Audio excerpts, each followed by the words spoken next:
Dentro das práticas maçônicas não é rejeitada nenhuma divindade, mas nos graus avançados o iniciado abandona seu Deus, qualquer que seja, para reconhecer somente o que eles chamam Gadu, ou o arquiteto. Grandes personagens e importantes eventos da história foram e são dirigidos pelos conceitos criados na maçonaria, desde a Revolução Francesa até o sistema financeiro norte-americano. E aí onde você pode até se surpreender, essa é a parte da história que não é contada. A Revolução Francesa, por exemplo, ela teve grande participação dos movimentos maçônicos. A Revolução Francesa, na verdade, seria até um fracasso sem a colaboração desse grupo. Esse grupo que antes era um grupo místico, era um grupo separado, um grupo escondido, mas que hoje nem tanto, tem cada vez mais assumido um grande papel de liderança. Você tem, por exemplo, a independência do Brasil, Marechal Deodoro, o golpe que estabeleceu a República. Na verdade, nisso você vê também movimentações, maquinações de grupos de maçons que apoiaram, que deram aval, que deram apoio, que financiaram, que bancaram. Você tem, por exemplo, grupos de maçons envolvidos na política e na economia de diversos eventos da história. Então, se você estudar um pouco, você vai ver que conceitos muito importantes, o conceito positivista, ordem e progresso, a bandeira do Brasil, diversos monumentos, e aí a gente vai elencar alguns aqui, vai colocar alguns exemplos.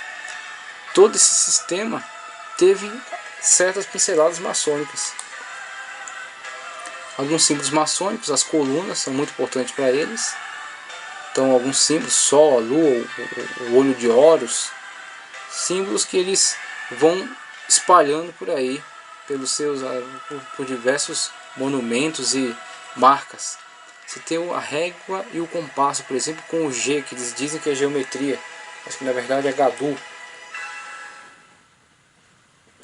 o deus deles. A presença maçônica nos monumentos públicos. E um monumento que com certeza você já viu, que está presente, digamos, não sei se todas as cidades do mundo, mas quase todas pelo menos, o obelisco.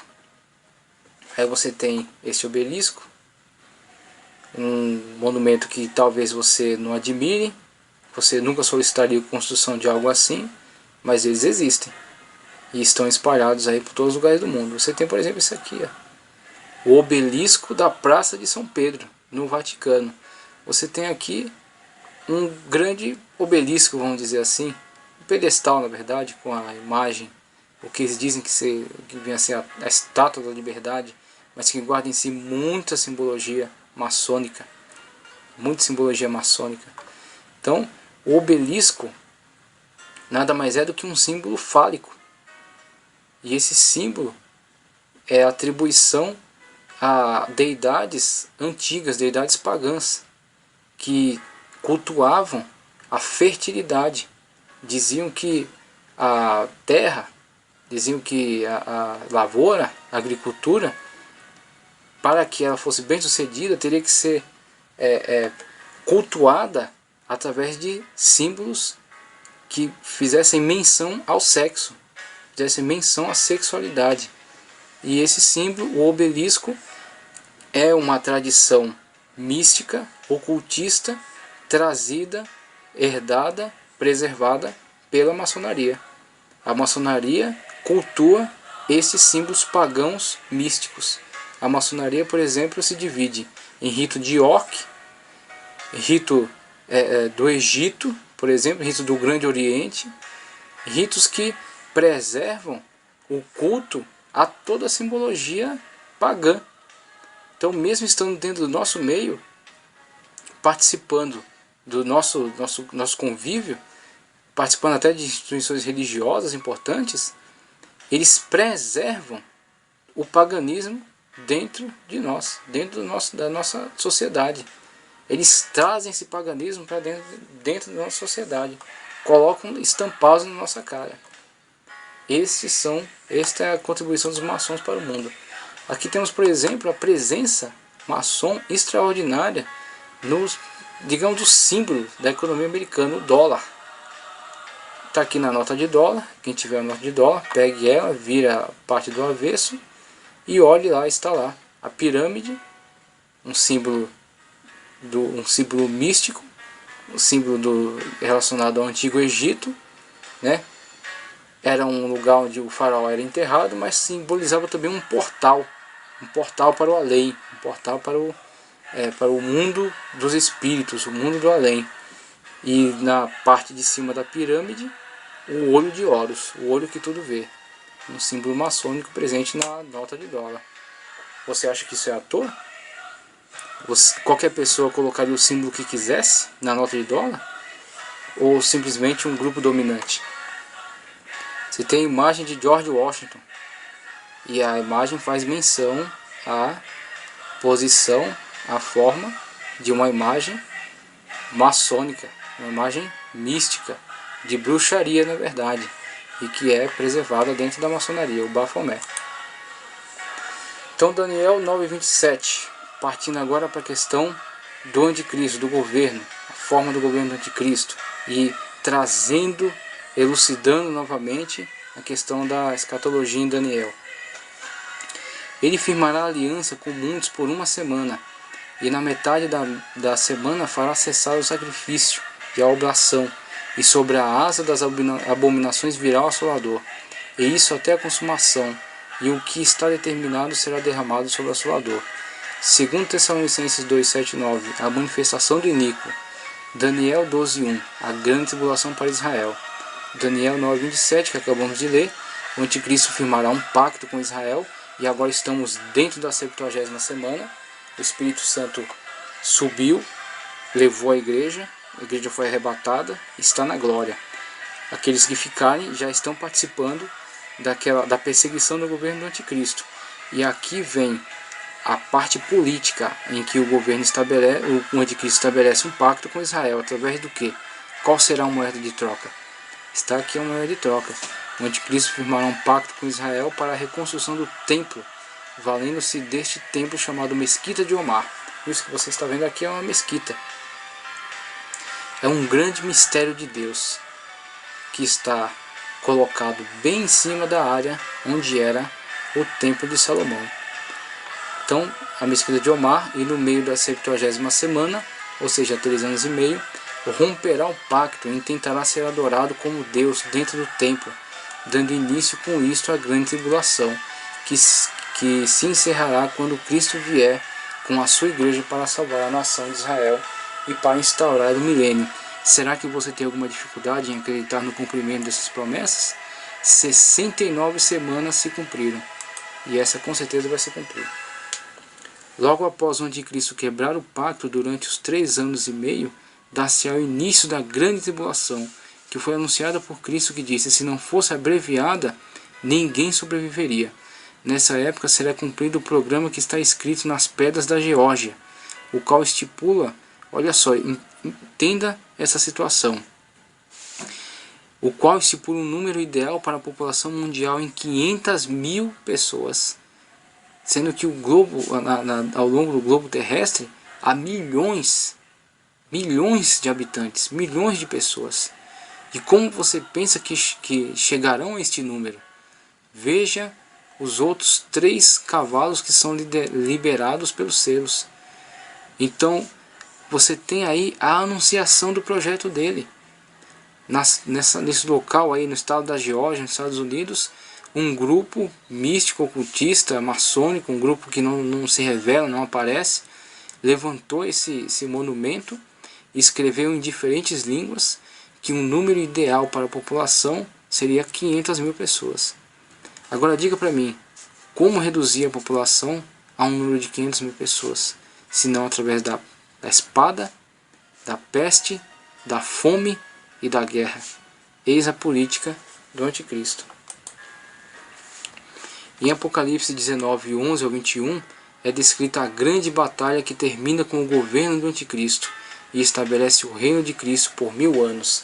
Neste local se reunirão as tropas, após a 7ª taça ser lançada sobre o ar. Guerra. Eis a política do anticristo. Em Apocalipse 19, a população há um número de 500 mil pessoas, senão através da espada, da peste, da fome e da guerra. Eis a política do anticristo. Em Apocalipse 19, 11 ao 21, é descrita a grande batalha que termina com o governo do anticristo e estabelece o reino de Cristo por 1000 anos. Neste local se reunirão as tropas, após a 7ª taça ser lançada sobre o ar, e os espíritos que saírem do anticristo, da besta e do falso profeta, enganarem as nações e trazerem elas para cá, para se reunirem aqui e tentar exterminar Israel do mapa, quando o Senhor Jesus Cristo, montado num cavalo branco, com as vestes salpicadas de sangue, com escrito na sua coxa, Rei dos Reis e Senhor dos Senhores, vier juntamente conosco, libertar Israel, lançar o anticristo e o falso profeta no lago de fogo, amarrar Satanás por 1000 anos e nós governaremos juntamente com ele. Apocalipse 19, 11 a 21. Vi o céu aberto, e eis um cavalo branco, e o que estava sentado sobre ele chamava-se Fiel e Verdadeiro, e julga e peleja com justiça. E os seus olhos eram como chama de fogo, e sobre a sua cabeça havia muitos diademas, e tinha um nome escrito que ninguém sabia senão ele mesmo. E estava vestido de uma veste salpicada de sangue, e o nome pelo qual se chama é Palavra de Deus. E seguiam-nos exércitos do céu em cavalos brancos, vestidos de linho fino, branco e puro, e da sua boca saiu uma espada aguda, para ferir com ela as nações, e ele as regerá com a vara de ferro, e ele mesmo é o que pisa o lagar do vinho do furor da ira do Todo-Poderoso. Eis aí o governo que esperamos, eis aí a nossa esperança. E no manto e na sua coxa tem escrito este nome, Rei dos Reis e Senhor dos Senhores. E vi um anjo que estava no sol e clamou com grande voz, dizendo a todas as aves que voavam pelo meio do céu: Vinde, juntai-vos à ceia do grande Deus, para que comais da carne dos reis, e a carne dos tribunos, e a carne dos fortes, e a carne dos cavalos, e a carne dos que sobre eles se assentam, e a carne de todos os homens livres e servos, pequenos e grandes. E vi a besta e os reis da terra e os seus exércitos reunidos para fazerem guerra àquele que estava sentado sobre o cavalo e ao seu exército. E a besta foi presa, e com ela o falso profeta que diante dele fizera sinais, e o que enganou e receberam o sinal da besta, e adoraram a sua imagem. Estes dois foram lançados vivos no lago de fogo que arde com enxofre, e os demais foram mortos com a espada que saía da boca que estava sentado sobre o cavalo, e todas as aves se fartaram com as suas carnes. Este é o destino daquele que se levanta contra o Senhor. Evento dos fins dos tempos, juízo dos selos, das trombetas e das taças. Está em Apocalipse de 6 a 18. O julgamento dos judeus gentios e julgamento dos judeus e gentios ímpios. A separação dos carneiros e dos bodes. Ezequiel 20, 33 a 38, Mateus 25, 31 a 46, Apocalipse 19, 15 a 21 e Apocalipse 21 ao 4. Satanás amarrado por 1000 anos em Apocalipse 21 ao 3. Ressurreição dos santos da grande tribulação, Daniel 12, 2, Apocalipse 24. Reino milenar, Apocalipse 25 ao 6. Rebelião final e término do milênio, Apocalipse 27 ao 10. Ressurreição dos ímpios e juízo final, Apocalipse 20, 11 ao 15. Talvez um dos piores trechos das Escrituras, dos mais terríveis, dos mais pesados. Vale a pena fugir desse julgamento, vale a pena estar fora dele, vale a pena tirar quantas pessoas for possível tirar desse julgamento. E vi um grande trono branco, e o que estava sentado sobre ele, de cuja presença fugiu a terra e o céu, e não se achou lugar para eles. E vi os mortos, grandes e pequenos, que estavam diante de Deus, e abriram seus livros. E abriu-se outro livro que é o da vida, e os mortos foram julgados pelas coisas que estavam escritas nos livros, segundo as suas obras. E E deu o mar os mortos que nele havia, e a morte e o inferno deram os mortos que nele havia, e foram julgados cada um segundo as suas obras. E a morte e o inferno foram lançados no lago de fogo. Esta é a segunda morte. Aquele que não foi achado escrito no livro da vida foi lançado no lago de fogo.